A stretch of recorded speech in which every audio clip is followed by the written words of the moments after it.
Good evening all of you, all of my students. Good evening. आज हम बात करने वाले हैं भैट के बारे में। Commercial mathematics ICSE board class 10 का एक मैथमेटिक्स हम लोग जो पिछले क्लास में हम लोग सेल टैक्स के ऊपर बात किए थे। अभी सेल टैक्स के बाद भैट जो होता है ना, वैल्यू एडेड टैक्स, जो स्टेट गवर्नमेंट कलेक्शन करता है, जो मैन्युफैक्चरिंग से लेकर सीधा रिटेलर तक जो भी प्रोडक्ट आता है उस चीज के ऊपर जहां जहां देकर वो जो भाया देकर वो भी आता है, तो उसी चीज के ऊपर जो टैक्स कलेक्शन करता है स्टेट गवर्नमेंट, तो वो कैसे टैक्स निकालता है, ये चीज हम लोग आज बारीकी से जानेंगे। आप वीडियो के एंड तक बने रहिए और देखते रहिए मतलब वैल्यू एडेड टैक्स हम लोग कैसे निकालते हैं। आज का टॉपिक है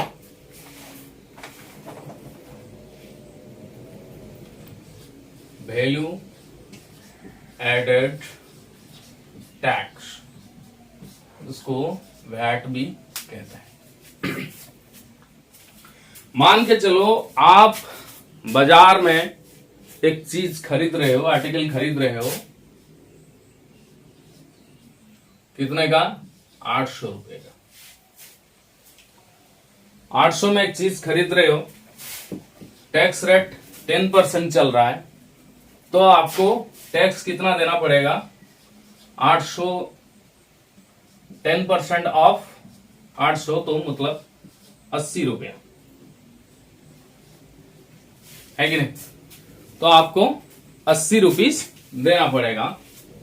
तो ये जो 80 रुपीस आपने दिया, आप खरीद रहे हो 800 में, आप कोई दुकानदार हो, 800 में चीजों को खरीदा आपने, 10% टैक्स दिया, जो मतलब 80 रुपया आपने टैक्स पे की, तो आपको भी वो 80 रुपया भी मतलब लाना भी है। ये नहीं कि आपने दे दिया, आपको लाना है। कहां से लाओगे? कस्टमर से। तो आप जिसको बेच रहे हो, मान के चलो आप इसको क्या 1100 रुपए में बेच रहे हो, तो 1100 रुपए में आप उस चीज को, जो चीज को आपको 800 रुपए में खरीदा, 80 रुपए आपको टैक्स देना पड़ा, तो आप बेच रहे हो 1100 रुपए में। वही सेम परसेंट 10% टैक्स के, तो कितना ये आपने टैक्स पे किया, तो टैक्स को रिकवर कहां से करोगे? कस्टमर से। तो जब कस्टमर से रिकवर करोगे वही 10%, तो 1100 रुपए का 10% कितना हुआ? 10% ऑफ 1100, तो 1100 का 10% तो मतलब 110 रुपया। ठीक है,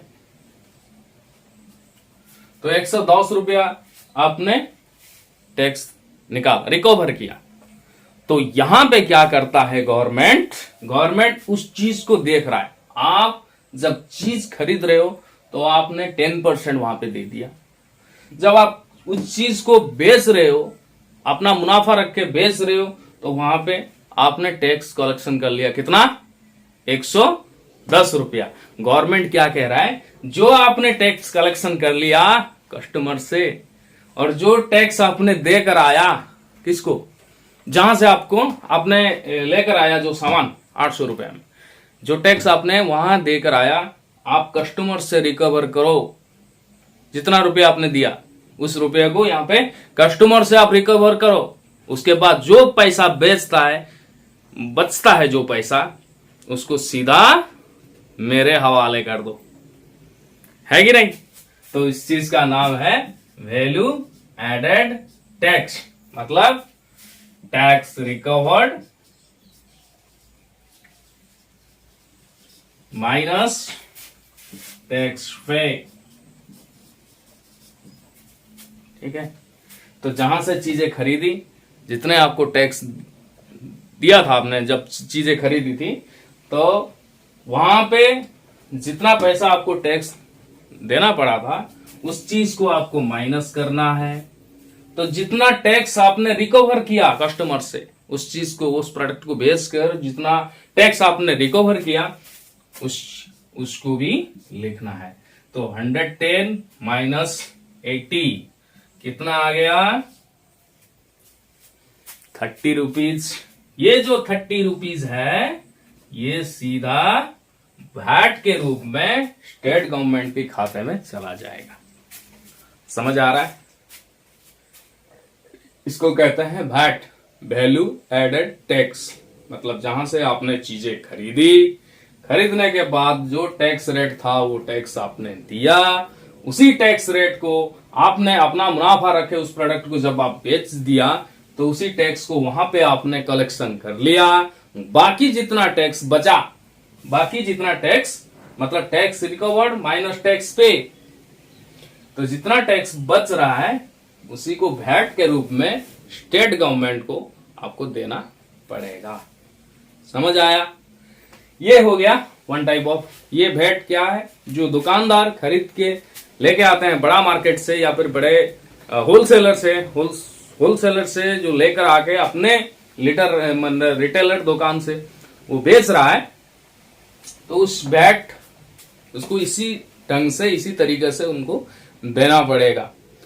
लेकिन वैट का जो कलेक्शन है मैन्युफैक्चरिंग से होता है। मैन्युफैक्चरिंग में जो कोई भी प्रोडक्ट मार्केट में आया तो वहां से मैन्युफैक्चरिंग रेट, जो भी टैक्स रेट है मैन्युफैक्चरिंग रेट आपको देना पड़ेगा, वहीं पे भाट।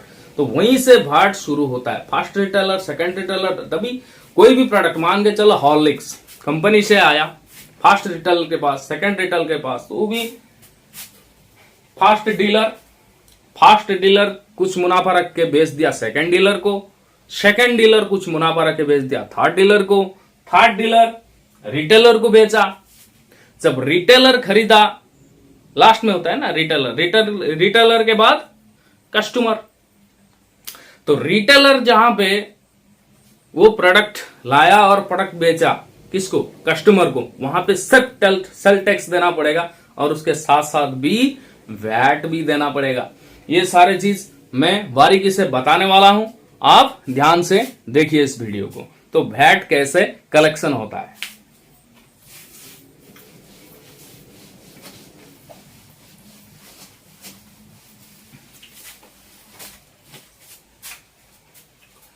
देखो, मान के चलो हॉर्लिक्स हो भी, कोई भी आर्टिकल हो, कोई कुछ भी हो, मैन्युफैक्चरिंग से आया, उसका रेट था 800 रुपया।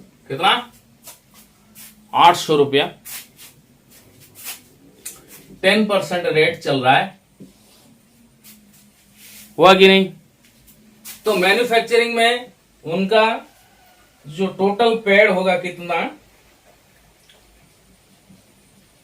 टोटल पेड मतलब टैक्स पेड, तो 800 का टैक्स पेड 80 रुपया, तो 80 रुपया हुआ। ये आ गया किसके पास? First dealer. फर्स्ट डीलर क्या करेगा? फर्स्ट डीलर के पास मैन्युफैक्चरिंग रेट 800 था, उसमें से कितना? 80 रुपया ये मैन्युफैक्चरिंग रेट था, ठीक है। तो मैन्युफैक्चर वाले फर्स्ट डीलर को 800 में, तो उनका जितना मतलब खर्चा वर्चा पकड़ के 800 में आया, तो 800 का 10% टैक्स था, वो 80 रुपया हुआ। जब 800 वाला वो 1000 रुपया में भेज दिया किसको? फर्स्ट डीलर को। फर्स्ट डीलर को 1000 रुपया में भेजा, तो इनका 10% कितना हो गया? 100 रुपया, हुआ कि नहीं? तो यहां पे भाट कलेक्शन कितना आ गया? टोटल भाट मैन्युफैक्चरिंग वाले जब फर्स्ट डीलर को बेचा, थोड़ा नीचे लिखता हूं आपको पता चल जाएगा।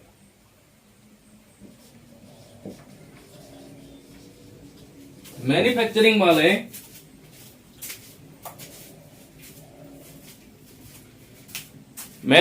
वाले जब फर्स्ट डीलर को बेचा, तो मैन्युफैक्चरिंग रेट था 800, बेचा 1000 में, 800 का टोटल मतलब टैक्स रहा, 10% है चल रहा है, तो 80 रुपया, और उसके साथ साथ जो बेच रहा है तो 10%, तो 100 रुपया। टोटल भाट कलेक्शन कितना होगा? 100 माइनस 80, तो 20 रुपीज, है कि नहीं? तो 20 रुपीज आपको जो मैन्युफैक्चरिंग भाट वो आपको था। उसके बाद आ गया 1000 रुपए में फर्स्ट डीलर के पास आया, तो 1000 रुपए में जब फर्स्ट डीलर के पास आया तो 1000 रुपया में ये खरीदा उसको, 1000 रुपए में खरीदा तो 10% उसका टैक्स है। ये आ गया मैन्युफैक्चरिंग। उसके बाद फास्ट डीलर, 1000 रुपया में खरीदा 10% तो मतलब 100 रुपया हो गया, हुआ कि नहीं, 100 रुपया। तो उसको बेच रहा है वो 1200 में, कितना में, 1200 में। तो 1200 का 10% कितना हुआ, 120, 120 हो गया 1200 का 10%। तो यहां पे भाट कितना देना पड़ा फर्स्ट डीलर को, 120 माइनस 100। तो यहां पे 20 रुपीज भाट फास्ट डीलर दे दिया किसको, अभी फास्ट डीलर 20 रुपीज वैट दे दिया किसको, स्टेट गवर्नमेंट को। अभी सेकंड डीलर के पास ये चीज आया 1200 में, कितने में आया, 1200 में। सेकंड डीलर अभी यहां पे देखो, manufacturing, fast dealer, second dealer, इसके पास कोई भी सेल टैक्स नहीं लगेगा। सेल टैक्स जब कस्टमर को चीज भेजेंगे, जब कस्टमर को चीजों, जो चीज यहां पे मैन्युफैक्चरिंग से लेकर फास्ट डीलर, सेकंड डीलर लेकर वो वहां पे जो रिटेलर के पास पहुंचेगा, रिटेलर जब कस्टमर को बेचेगा तो उसी वक्त सेल टैक्स वहां पे लगाएगा। जो कस्टमर है वो सेल टैक्स देकर उस चीज को लेगा, ठीक है। तो सेकंड डीलर क्या करेगा, 1200 में खरीदा, 1200 में खरीदा तो वहां पे वो 10% देगा, तो मतलब 120 रुपया टैक्स देकर वो आएगा 10%। तो 120 रुपया वो देके आएगा।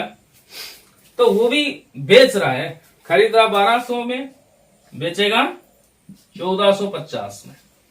तो इसका 10% हो गया 145, है कि नहीं। तो टोटल वैट कितना हुआ, 145 माइनस 120, कितना, 25 रुपया हो गया वैट। अभी सेकंड डीलर जब रिटेलर को बेचता है, ठीक है, तो सेकंड डीलर जब रिटेलर को बेचता है वो 1450 में बेचेगा। रिटेलर जब सेकंड डीलर से खरीदेगा वहां पे सेल टैक्स देना पड़ेगा उन्हें, ठीक है ना। रिटेलर जो गवर्नमेंट का सिस्टम है वही बता रहा हूं, रिटेलर। इसके बाद सेकंड डीलर के बाद कौन आता है, रिटेलर। रिटेलर जब खरीदेगा तो कोई टैक्स नहीं, सेल टैक्स नहीं देना पड़ेगा। 1450 में खरीद लिया उन्होंने, 1450 में, तो इसमें से ये टैक्स भी इंक्लूडेड है, 10% टैक्स उसने कलेक्शन कर दिया, किसने, सेकंड डीलर ने। तो 1450 में रिटेलर खरीद लिया, वहां पे कोई सेल टैक्स उसको देना नहीं पड़ा। लेकिन जब वो बेच रहा है किसी चीज को, मतलब 1680 में बेच रहा है, यार कोई सिस्टम में बेच रहा है उनको, अगर 1680 में बेच रहा है तो यहां पे क्या करता है, वो जो खरीदता है कस्टमर, ये 1680 किसको, रिटेलर कस्टमर को बेचेगा, तो कस्टमर 1680 में लेगा तो उनको 10% जो रेट है यहां पे सेल टैक्स कस्टमर को देना पड़ेगा, ठीक है। कस्टमर को सेल टैक्स 1680 का सेल टैक्स कस्टमर को देना पड़ेगा 10%, समझ आया। पर ये भाई साहब जो रिटेलर है, इन्होंने वैट दे के आया है। कितना वैट देगा वो देखो, रिटेलर देगा, जब 1450 में खरीदा तो उसका 10% हो गया 145, हुआ कि नहीं। अभी वो बेच रहा है 1680 में, तो 1680 का 10% क्या है 1680 का 10% है 168। तो वैट उनको देना पड़ेगा कितना, 168 माइनस 145, तो 23 रुपया देना पड़ेगा वैट, है कि नहीं। तो ये उनका टैक्स रिकवर हो गया, रिटेलर का टैक्स रिकवर हो गया कस्टमर से, और 23 रुपया गवर्नमेंट को दे दिया इसने, स्टेट गवर्नमेंट को। फिर से अब जो कस्टमर उसको ले रहा है, कस्टमर जो प्रोडक्ट को ले रहा है, वहां पे वो सेल टैक्स दे के जाएगा 10%। वो 10% वहां पे ऐड होने वाला है। समझ आया? ऐसे ही होता है। सेल टैक्स सिर्फ कस्टमर ही देता है। रिटेलर जब बेचता है कुछ चीज कस्टमर को, कस्टमर सेल टैक्स देता है। बाकी जो वैल्यू एडेड टैक्स है, वैट है, इसी हिसाब से, इसी तरीके से कलेक्शन होता है। तो टोटल वैट कितना आया? Total VAT goes to state government. तो यहां पे देखो, मैन्युफैक्चरिंग में जितना आया था उसको पहले ऐड करना पड़ेगा, 80 रुपया। वो पहला है, वो सीधा जाएगा स्टेट गवर्नमेंट को, ठीक है। उसके बाद जो भी वैट कलेक्शन हुआ, 20, 25, 23, तो उसको ऐड करो। 20, जहां पे अगर यहाँ पे डीलर बढ़ेंगे, first dealer, second dealer, third dealer जितना बढ़ेंगे उतना वैल्यू एडेड टैक्स मतलब वैट बढ़ेगा, गवर्नमेंट को जाएगा उतना, ठीक है ना। जितना डीलर बढ़ेगा मैन्युफैक्चरिंग से रिटेलर तक, जितना डीलर बढ़ेगा उतना वैट कलेक्शन होता जाएगा। और वो सारे वैट यहाँ पे जो भी वैट हो जो भी हो, तो यहाँ पे क्या होगा, सारे वैट यहाँ पे ऐड हो जाएगा। तो सारे वैट यहाँ पे ऐड होता है। 25, 23, तो कितना आ गया?